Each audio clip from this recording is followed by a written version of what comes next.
If I had to guess, I'd say that was Giura.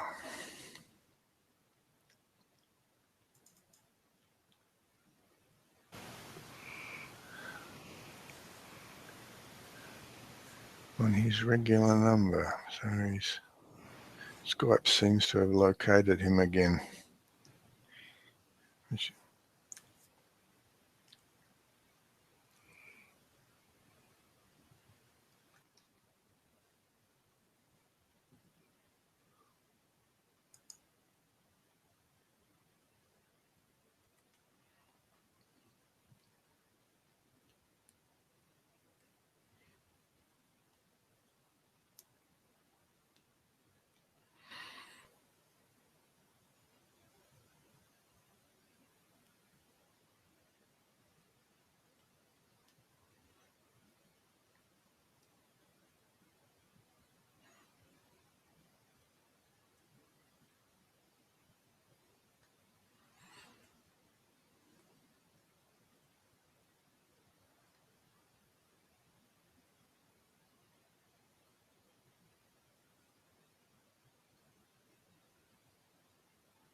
Welcome everybody to Saturdays with Tara. This is our hangout on air. You are at the Law of Attraction Club on the web at the loaclub.com. I'm Mary Beth, and Robin is going to be bringing through Tara for us today. On Tuesdays, I do the call. On Thursdays, Rachel does it. And on Saturdays, Robin does it. And every now and then we have a free guest membership call. And there's a link on your screen that will get you to our subscription page if you'd like to get invites to these calls. Today, we are going to be talking about channeling.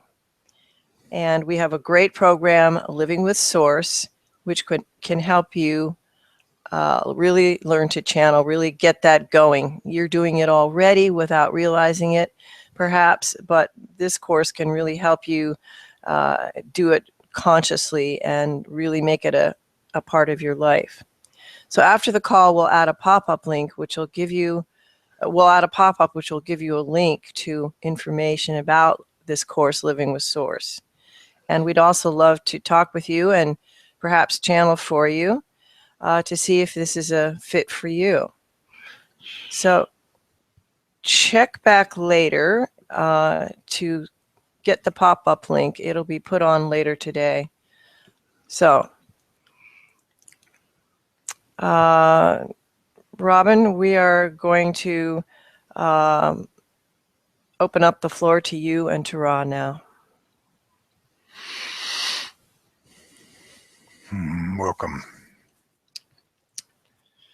So what do you think channeling is? There are many reasons why this is an important topic. For starters, it's a very fundamental part of what we do here in this community. But it's also an important topic for each of you personally, because it's another resource you can tap into. It can help you open up to new possibilities and an ongoing awareness of who you are. So this week we're going to explore here the nature of channeling and encourage you to see that, yes, you too can channel.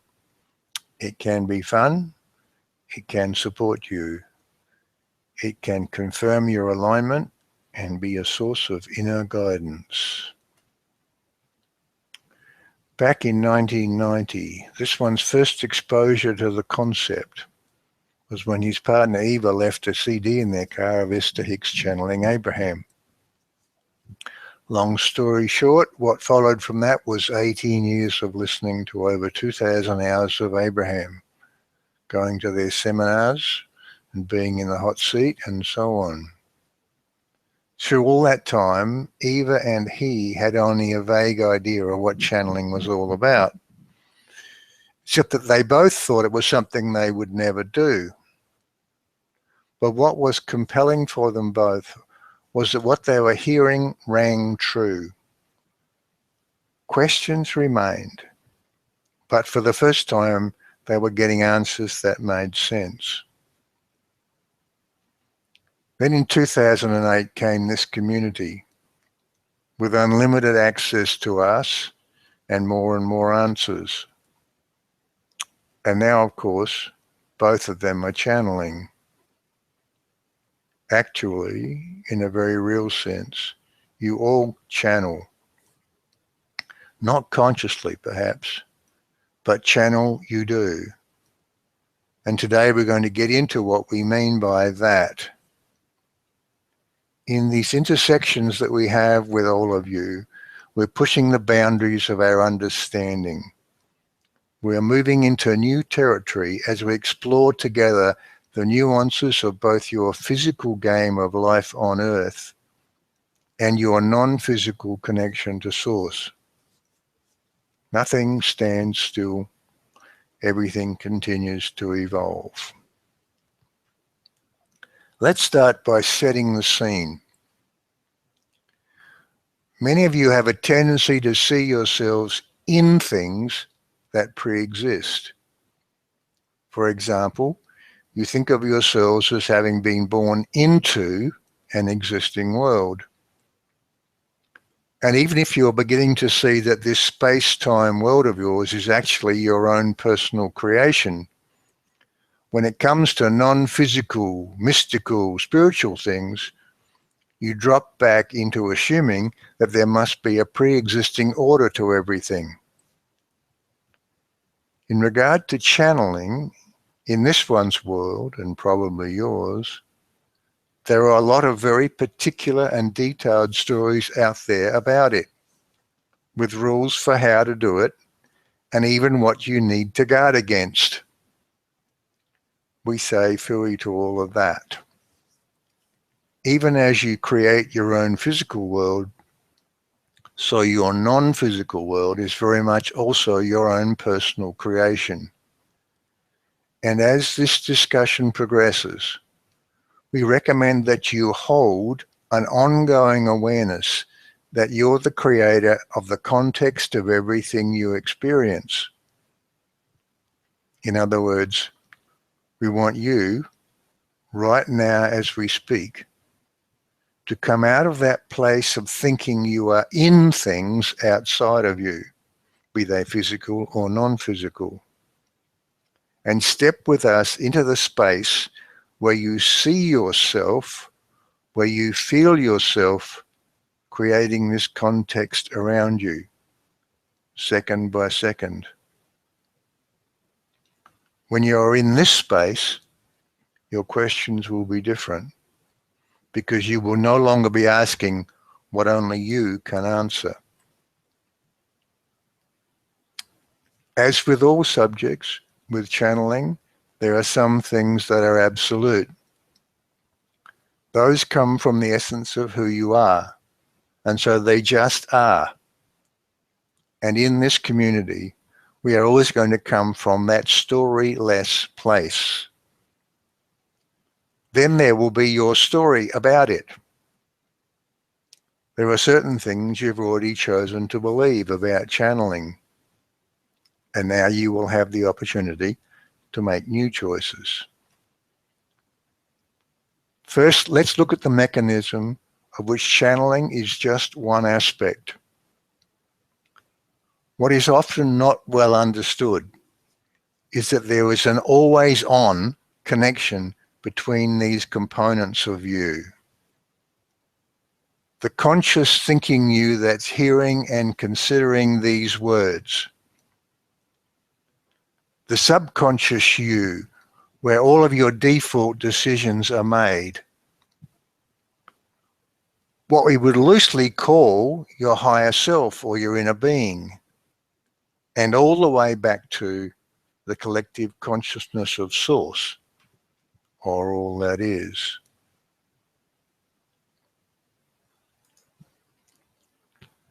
Being in a physical realm, you tend to see these entities as discrete clumps. While we need to blur the lines a little here, because you're actually a non-physical entity, even as we are. And in non-physical, there are no boundaries and beginnings and ends. So this mechanism we're talking about is not so much a mechanism between clumps as it is a merging of energies.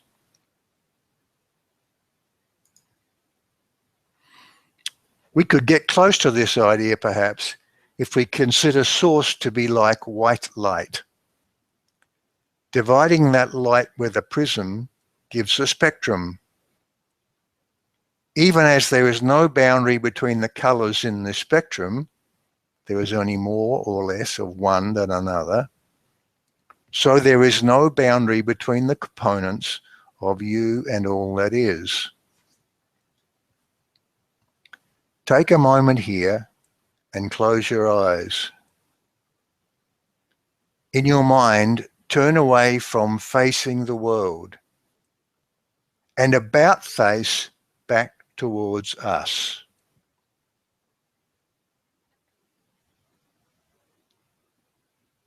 Now, see us as part of the connection stretching back to all that is.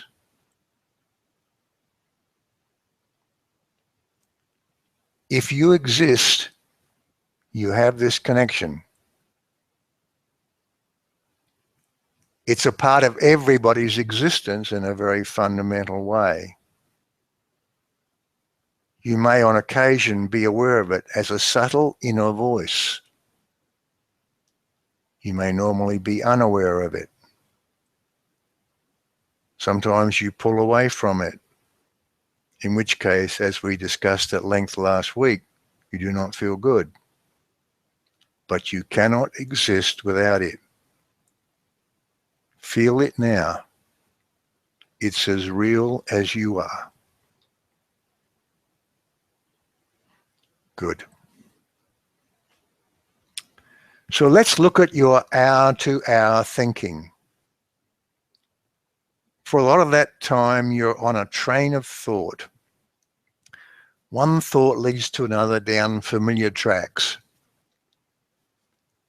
It's a big approximation, but for this discussion, you could say that your subconscious is providing the familiar tracks and timetable. And the conscious you is occasionally making override decisions. And then along comes that totally new idea. Where does that come from? Well, every new thought and new idea comes in part from the bigger you. Don't think in clumps as just more or less. But the point here is that these different energies that are you are always participating more or less in your experience. What's absolute about channeling is that it's one way of having the bigger you be more involved in your world, be a more conscious part of your everyday experience. Like everything else in your world, unique to you, it's a choice. The ability to channel isn't some sort of gift that only some people have. The spectrum of source that contains you is the same spectrum that contains everybody, and there are no boundaries. If you choose to surface some of this connection into consciousness, then you will be consciously channeling. It's as simple as that. This is much more about unlearning what you can't do than learning to do something new. What form will it take? It could be writing, painting, sculpting, speaking, playing football, or anything you choose. With what entities will you be communicating? Well, even as you create your physical world around you and populate it with those others you intersect with, so it is you create your non-physical world. You could intersect with whatever you have chosen to believe is possible. Is there anything to fear? Well, we're not talking about absolutes here, and so we say, you tell us. We can say absolutely that non-physical contains no negative energy, but as with all things, you will create your own reality with this. As always, simply choose what feels good. That will never lead you astray. How will you know it's happening? Well, fundamentally, if you're getting new ideas, it's happening. But will it ever feel like communicating with something other than just you? Yes. Let's use voice channeling as an example. Channeling is a collaboration between different parts of that spectrum and you. So how do you know what you're saying is at least partly them? You will be getting blocks of thought. And for some of those, even as you get them, you will know. You'll be thinking, that wasn't my idea. You may notice physical changes. And as you relax into this, you'll be more and more aware of the collaborative aspects of the interchange. What does a block of thought feel like? Well, let's establish something up front here. Today, when you are speaking normally to someone, you almost never choose your words. You could, but you don't. You have a thought you want to express, a block of thought, and your subconscious provides the words. That's why many of you are so afraid of public speaking, because when you try to consciously speak particular words at the same time as thinking about what you're going to say next, you find you just can't do it. Your conscious processor doesn't have enough horsepower.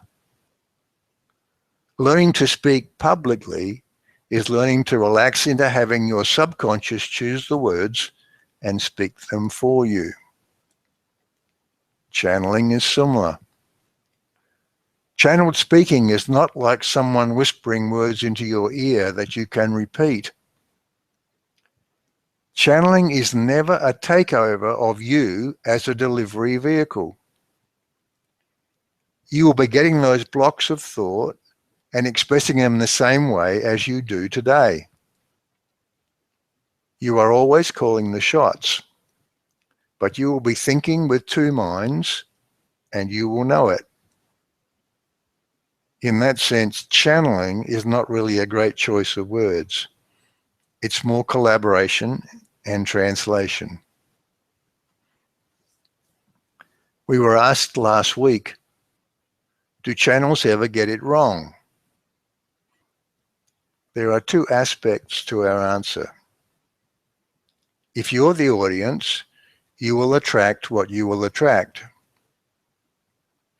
When this community was in its early days, Nina, while channeling, was extolling to this one the value of astrology. Astrology, you see, was part of Nina's story. These days, Nina, of course, has discovered that it's a fun story for some, but that there's nothing absolute about it at all. At the time, it didn't feel good to this one. And of course, that's precisely how you can tell if it's a good story for you. But it was episodes like this that provided a powerful stimulus in this community to come at everything from a storyless foundation. From the other aspect, if you are the channeler, we say relax into this process and treat it as just a normal part of who you are. As with life in general, be easy about all of this. Have fun with it, and then you cannot get it wrong. Once again, you will know by how you feel. You are the one in charge. You are the one designing how much of your story gets mixed into this. Whatever happens, your audience will be a match to you and what you present.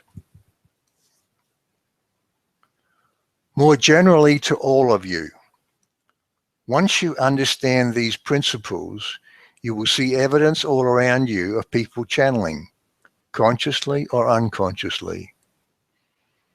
You will hear authors and songwriters and painters describing how something outside of them was a part of the process. This one watches the Charlie Rose Show on PBS television. And here are two examples from that show of what we mean. In February this year, Charlie interviewed Denver Broncos linebacker Von Miller, ranked as the most valuable player at the USA 2016 Super Bowl. And earlier, on several occasions, singer-songwriter James Taylor. Charlie asked Von this question. They say you have an uncanny sense of knowing where the ball is. Can you explain that? Von laughed and replied, I really can't. I just like to have fun out there. I don't feel like it's a job or work. I just like to have fun. I like to be out there with my teammates, and when there's an opportunity to go get the ball, I like to do it. I like to give my offense the ball as much as possible.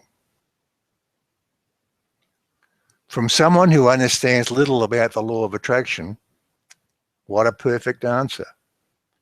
Having fun, feeling good. Can you see how it's not that he knows where the ball is? The ball knows where he is. When Charlie was praising James Taylor for his enormous hit songs, James got clearly uncomfortable with the accolades and said, I'm just the one who heard them first and remembered them and wrote them down. I sort of channeled them. Clearly neither James nor Charlie understands much about channeling, but once again, what a perfect description. And now that we have perhaps raised your awareness, you'll see evidence of this all around you. You'll hear successful people saying things like, I don't know where it came from. As songwriter Carole King describes it, it's just a matter of getting out of the way. Channeling, as this one says, is as normal and natural as having breakfast. You too can channel. In a very real sense, you're already doing it. And after you've taken the plunge here, you'll discover the truth of what we said a little earlier, that consciously channeling is much more about unlearning what you can't do than learning to do something new. And now let's get into our longer discussion and any questions you have. If you've been live with us on this Hangout, our discussion continues now on our conference line. You're welcome to join us and bring your questions and comments. Use the number on your screen. If you're watching the recorded video, click the pop-up links on your screen for more info about us and the audio of the full call. And if this subject of channeling is getting you excited or a little bit interested, we're going to be adding another pop-up link so you can get some information about our course, Living with Source, that can help you step into channeling more fully and more consciously. It's a fantastic interaction with others who have been channeling for a while. It's a wonderful course. So we are going to go to our conference line now. Remember to press *6 on your handset if you have a question or a comment.